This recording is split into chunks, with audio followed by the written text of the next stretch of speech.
అయితే ఈరోజు మనం గమనించినట్లయితే అస్సాం ముఖ్యమంత్రి కూడా ఆ రోజు 1971లో ఇందిరాగాంధీ చాలా ముందుగా తప్పు చేసింది.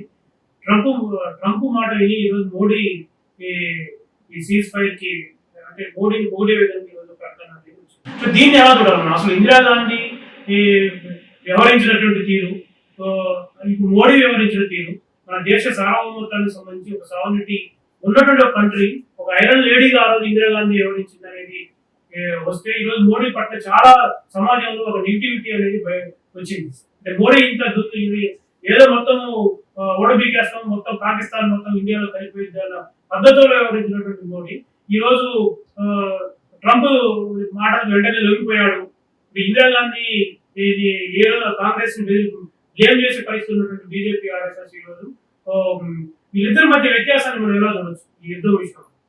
ఆ గౌరవం, ఆ స్థాయి, ఆ హోదా అంతర్జాతీయ రాజకీయాల్లో మన దేశానికి ప్రాతినిధ్యం వహించినటువంటి వ్యక్తులుగా వాటికి ఆ క్రెడిట్ ఉంటుంది. మరి హేమంత్ శర్మ గారు ఏ కోణంలో ఇందిరాగాంధీ దుందుడుగా వ్యవహరించింది అని చెప్పారో మనకైతే తెలియదు. కానీ డిసెంబర్ 3వ తారీఖున డిసెంబర్ 3-4 తారీఖు ఒక కీలకమైనటువంటి పరిణామాలు 1971 డిసెంబర్ 3-4 తారీఖుల్లో కీలకమైనటువంటి పరిణామాలు జరిగింది. ఆ కీలకమైనటువంటి పరిణామాల్లో బంగ్లాదేశ్ లో ఉన్నటువంటి ఇందాక మీరు అన్నట్టు బలూచిస్తాన్ స్వాతంత్రాన్ని కోరుకున్నటువంటి వాళ్ళలాగానే బంగ్లాదేశ్ లో బెంగాలీ జాతీయవాదాన్ని సమర్థిస్తున్నటువంటి ముజీబుర్ రెహమాన్ కానీ వాళ్ళకి అనుకూలంగా ఉన్నటువంటి శ్రేణులు కానీ ప్రజలు ఒక రకమైన తిరుగుబాటు ధోరణికి వచ్చేసారు. దానికంటే ముందు ఆపోడు జరిగింది కాదు. దానికంటే ముందే 1971 లో జరిగినటువంటి ఎన్నికలు, ఆ ఎన్నికల్లో ముజీబుర్ రెహమాన్ గెలవటం, ఆ గెలిచిన దాన్ని యాహ్యా ఖాన్ తట్టుకోలేక అతను జైల్లో పెట్టడం లాహోర్లో, ఇదంతా ఒక సీక్వెన్స్ ఆఫ్ ఈవెంట్స్ జరిగాయి.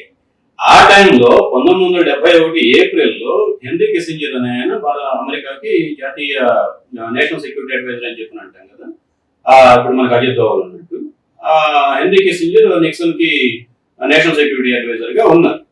So national security adviser, CIA, federal bureau of investigation FBI, అట్లాగే మనకి ఏదైతే సెంట్రల్ కమాండ్ సిస్టమ్ అని చెప్పి అనుకోవచ్చు.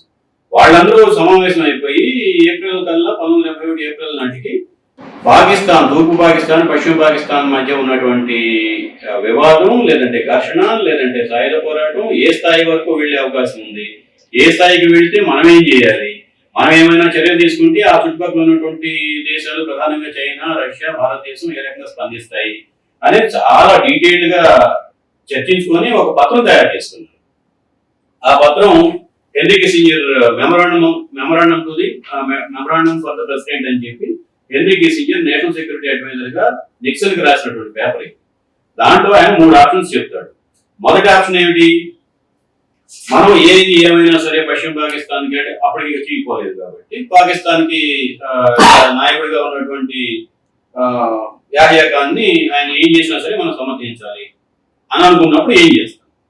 లేదు, రెండో ఆప్షన్ కింద వాళ్ళు ఏమి డిస్కస్ చేసుకున్నారు, వాళ్ళు